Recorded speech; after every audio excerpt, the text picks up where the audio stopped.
Okay, so as you can see, the inner body, the lock has been installed and it works. I can press the open and close button, and it locks like it should.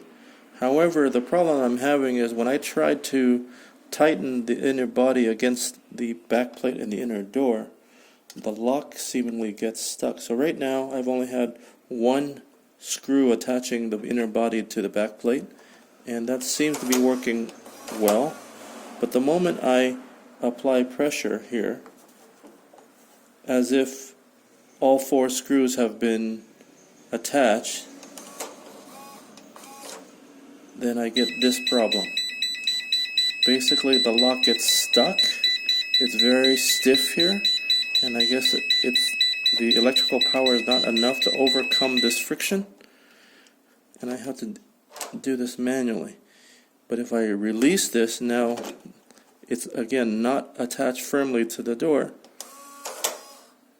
then this seems to be working fine.